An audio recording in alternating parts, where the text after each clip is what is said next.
All right, here we go. This is another Starflight sketch doodle drawing with a little bit of watercolor practice.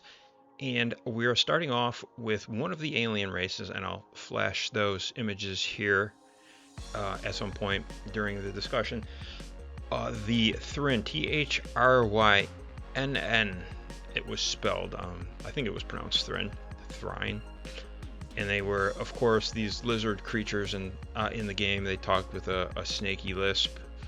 At least that's how you would read it, because it would have like a lot of S's at the end of every letter or word that they spoke in their communication window.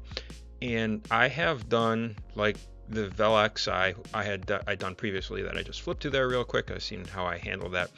And I'm kind of following that same format for the sketch, is do a design for one of their ships with an image of the race or the alien above. The ship itself, you would just get a little graphic of a little pixelized graphic, probably 320 by 200, and the image, would be way smaller in that, because it was a tiny little graphic within that 320 by 200 graphic or screen that the game presented to you. And this ship design is just one of many that I've tried. I would somehow or other, looking at that 2D image, that 2D pixelized image from that old graphic, I always envisioned it, or had a reflexive envision of it, if that makes any sense. Just kind of lended itself to me in my imagination as a flattish pancake style ship. But instead I tried something a little different here, going with a bulgy sort of design for that ship, with the weapon systems in front,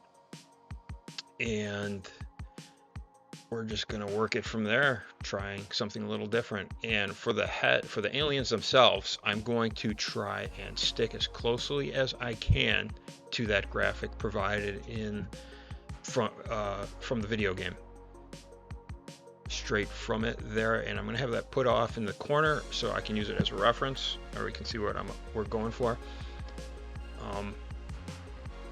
And that little cartoon box in the front, I didn't have anything to refer to for a background to suppose what they might be flying in. I guess it's an alien ship, so sky's the limit insofar as what it could be. But at the same time, you want to try to keep it a little grounded so you can recognize what's going on in relation to things we understand. There was a communication in the game at some point where it said that the Thrynn were, they lended them, or they tended towards the mechanical or the technological in the machine, and some of the other races were more based on nature and the softness of being natural, as opposed to living for the machine and mechanisms and the like. So I went ahead and just kind of had that in mind when I was doing the interior, making it more mechanical. But I guess it's still sort of mechanical from that, my understanding of mechanical, not really too alien, I guess is what I'm getting at, but goofy enough. And the color scheme for it will sort of play off that blue background, that blue and purpley speckled background, to see what we can come up with. I'm just going to go ahead and do what I've been doing here with the flare marker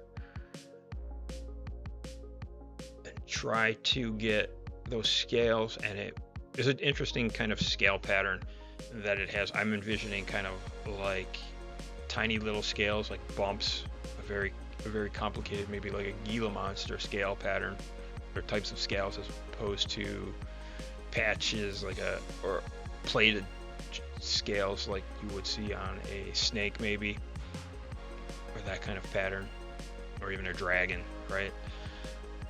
Okay, and I'm zipping all over the place, trying to ink this up rough and quick, so I'm just going to set this up for a coloring book kind of outline and start dumping watercolors on it to see how successful we could be. I did have a lot of fun doing this one. It's been a while since I dipped into some Starflight drawings, but I've done so many of these over the years. I do have some that I've scanned in, and I will flash them maybe in the beginning to see what we're up against, or what I've done in the past, and how I've just kind of defaulted towards a flat saucer shape for that ship, kind of Star Trek disc-like with the engine. What would those be? The engine nacelles, or the faster than light engines on the sides. All right, and there we go. We're just gonna blast out the background. Once again, just doing a quick outline. Pushing for any kind of shading. We'll try to handle that with the watercolors. Plus, I'm not so good at shading with the black and white. A little hesitant to commit to some hard black areas. That's something I probably would want to practice with a little more, but I'm still not so sure what causes me to be hesitant on it. It's just, essentially a throwaway sketch. I'm just filling up the sketchbook with some stuff, and here we go with some watercolors. And see how that's turning out. I ended up being pretty happy with the way it was working out initially, and then the more it looks good, the more hesitant I am to take risky moves, or the more pleased I am with it, the more hesitant I get to take risks, or scared to take risks. And the watercolors make this so easy. Even I think I've been told it looks a little better even than some of the digital coloring I've been up to. It's easy to do with the watercolors. I'm surprised how much I'm enjoying them. And I'm going to kind of go with this green and this dark green, this forest green, and that lime green scheme. It seems to work with this ship and their style. The complementary colors with the red eyes and the green skin. And I'll throw a little red in that ship just to make it pop a bit. At some point I will anyway. But yeah, Starflight was such a big part of our existence as kids. Used to sit there for, I think I played it for 2.5 years straight, trying to figure it out, solving it. Me and my buddy Dino, in front of my dad's old Tandy 1000, two 5.25 hard drives. Man, I would lose the save game over and over and over. So you just start from scratch. You'd lose a month or two worth of gameplay because the discs would go bad.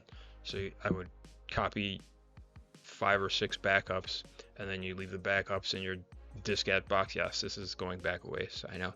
You'd leave your discs in the diskette box, and even your backups would go bad, and I would throw a fit. You'd lose your saves and have to start over. I think I walked away from it for a while and just kind of the hell with it. But this is what we used to do. We spent a lot of time, and it was strangely enough, a formative experience, I guess.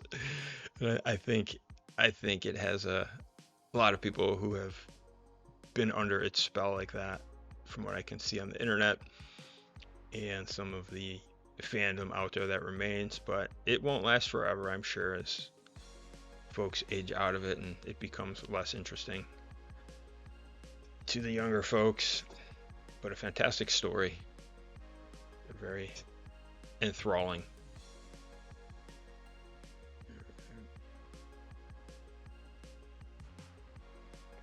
Like I said, I'm keeping that blue and purple to kind of mimic that background that's provided. And you'll notice the video changed a little bit because I was recording on my main phone, which is used for work, and I have to keep that ready and available in case work calls. So I had to switch phones, and it has I don't know,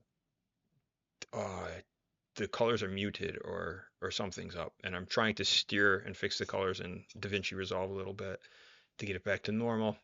And I think we kind of got it closer, but I probably will be stuck using that phone to record for a while. And here I'm trying to do some nebula. So I was watching some lady do space scenes with watercolor, and I was just giving it a whirl to see how it goes. I probably should have started with them before I started creating the ship so they would be more prominent as a background as opposed to just kind of ham-fistedly put in there where I had some free white space or space that wasn't the ship, and just kind of smeared some colors around and let it drift and dry.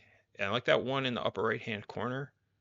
That's kind of nebula-y, but I don't know if it's working. So we're going to let these dry up. I'm going to finish the space and do something else, I think.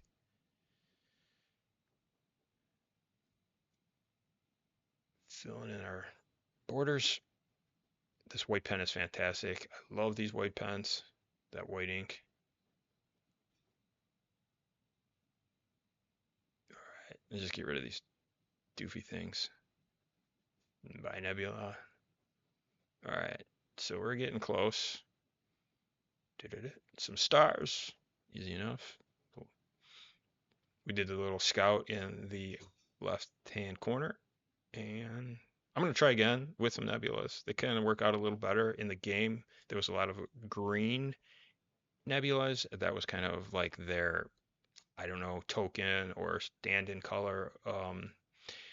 And I'm trying to emulate that a little bit. So here we go. There is the final image. And if you stuck around this long, I greatly appreciate your time.